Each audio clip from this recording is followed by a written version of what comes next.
What's the soup, guys? Welcome back. Today we're talking about streaming, more specifically the nightmarish landscape that it has become. And I know I'm far from the first person to complain about this, and I'm not going to say anything you probably haven't heard before, but this is me officially adding myself to the rebellion, the group of unsatisfied people with the state of streaming services today. Okay, for starters, I want to remind everyone about the humble and helpful beginnings of streaming when it first hit the scene. Picture this: the year is 2010, and your options when it comes to entertaining yourself are three: basic cable, network TV, or satellite. And satellite was expensive. How expensive? I mean, not as expensive as Brian, I'm gonna live forever looking like a Madame Tussauds exhibit Johnson, but a lot. $75 a lot. And not that this has anything to do with it, but Brian, I look like the deadest man alive walking today. Johnson's Don't Die Summits can range from $250 to $1,500 depending on the package that you get. And for that amount of money, you get to look like a mummy who got out of his tomb and is walking around mere mortals. But I digress. With your $75 a month cable payment, you got all the following awesome perks. You liked the show you couldn't watch because you were at work or at school? Tough peanuts, you're not watching it. You wanted to binge and watch a whole TV show because you're behind or just because you like it? Guess what? Tough peanuts. You got to watch whatever the TV gods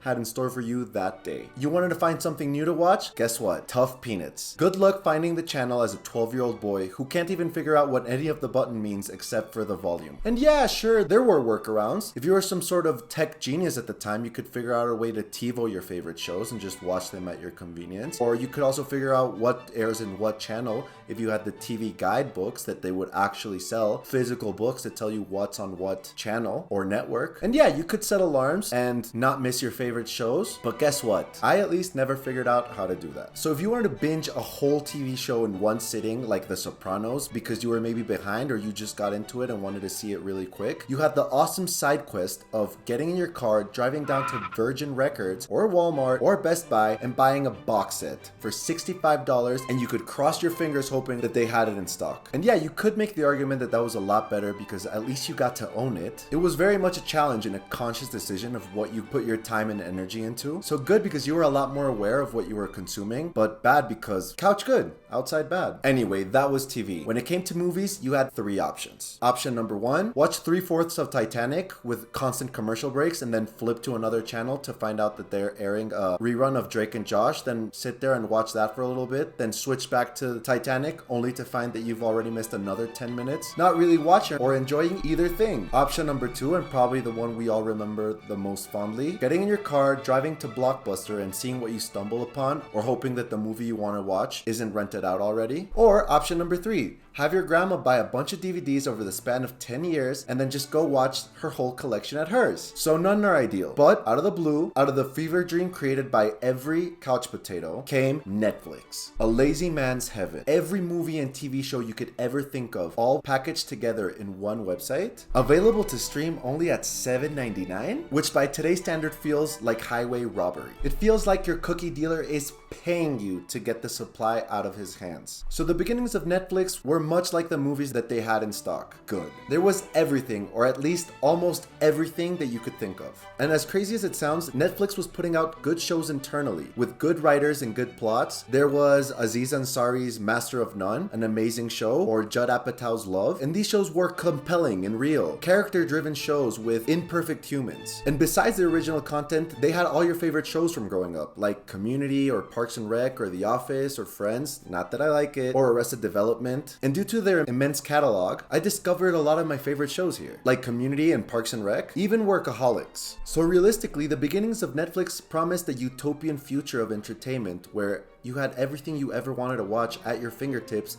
for the price of a Starbucks latte. But everything good must come to an end. And much like Ralph Macchio said dying in The Outsiders, nothing gold can stay, Ponyboy. Also, I'm Ralph Macchio, and I'm in the Karate Kid. Other subscription services started coming up. Hulu started competing by adding a cheaper option with commercials for the people who couldn't pay for the full subscription. Then came the others, slowly but surely. And the infinite collection that Netflix once had started getting stripped away by the studios and networks that owned them. And so that said studios and networks could milk their cows dry. And that also sparked companies like Disney, who now owned Marvel and Star Wars, to remake every beloved animated film from our childhoods again worse. shows, and to ruin said franchises by putting AI formulaic slop with a plot as complex as a jar of Play-Doh. And you as a consumer start buying more and more streaming services as you see your favorite TV shows and movies go back to their parent company's new streaming platform. And you're left there like the kid who didn't get picked up at summer camp. So you decide to get Hulu and Amazon Prime Video and Paramount Plus and Peacock and Disney Plus and so on and so forth. And before you know it, you're paying $8,000 to get frustrated at what to watch every month and ultimately just fire up your PlayStation. And if we're being realistic, you could be paying for one streaming service only and literally be entertained for the rest of your life without watching the same thing twice. So all this to say that we're spoiled entertainment-wise these days. Because if all streaming platforms join together and put all their catalog in one website again and call it McDonald's streaming, we'd still be having this same dilemma of not knowing what to watch. Literally do have too many options. Also, our brains are so cooked and we're so desperate for non-stop entertainment. Even if we were to watch the best movie or TV show of all time that put every critic into retirement because it would never be topped, it would still be accompanied and peppered with TikTok and Reels because parts of your brain would still be working,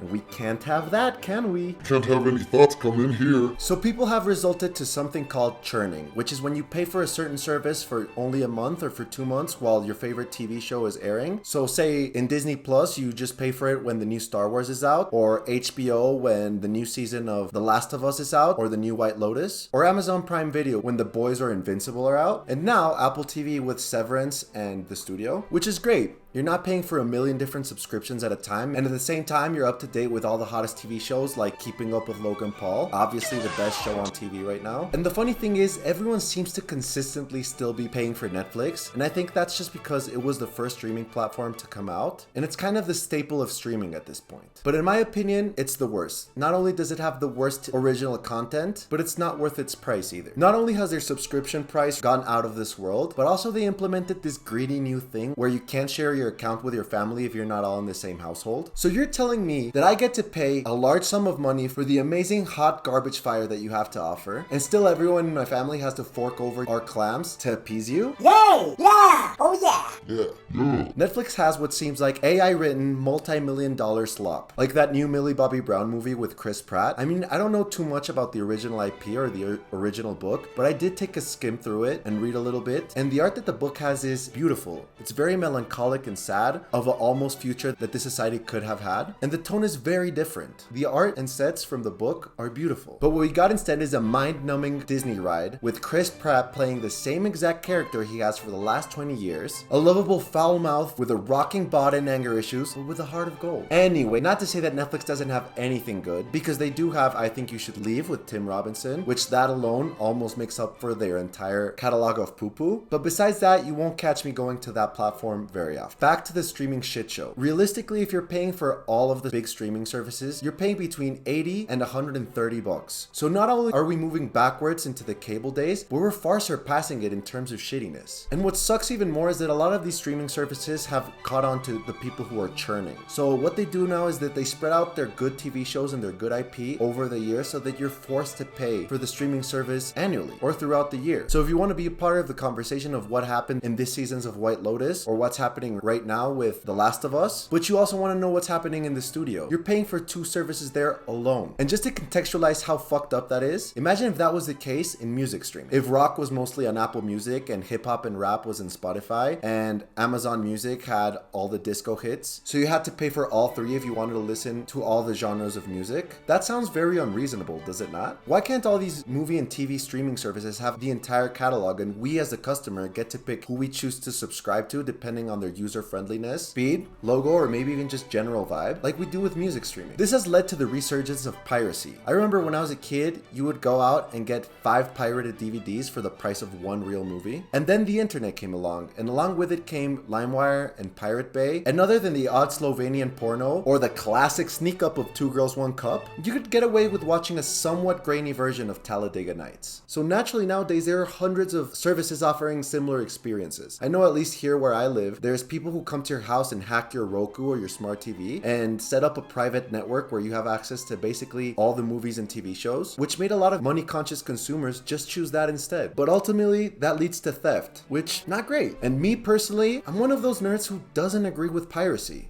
So I'm trying this radical new thing, and it's called lowering my expectations. And let me tell you, it's been life-changing. And you know what I realized? I don't have to watch every new TV show that's on right now. I don't have to endlessly scroll through a million different platforms only to watch the same episode of Impractical Jokers for the 8th time in a row. So my new philosophy is to only pay for one, HBO, and be happy with the immense selection of what HBO has to offer, which has led me to watch some of my forgotten favorites, like the 2000s Teen Titans, which is weirdly nostalgic and awesome and deep in a way that I didn't remember, or DC animated TV shows that honestly hold up a lot better than whatever Marvel slop that is being served up at the House of Mouse. And it's also led me to watch a lot of TV shows that were big in their time but forgotten afterwards and that I never got around to watching, like House or 2.5 Men, which I did stop watching after Charlie left the show, but was pleasantly surprised. I still refuse to watch The Big Bang Theory, but that's neither here nor there. Bazinga, right? I think if we all just remember that in a life before streaming, we just watched whatever was on TV or whatever we had on DVD, and that was perfectly fine, because realistically, we are too overstimulated as it is. So come with me, join me in my new journey of only paying for one subscription service, only to mostly watch YouTube on your phone anyway. Anyway, thanks for watching. Don't forget to like, subscribe, ring that bell, and catch you on the next one. And actually do please subscribe and like. I know it's annoying and whatever, but for a small channel like me, it is a huge help. And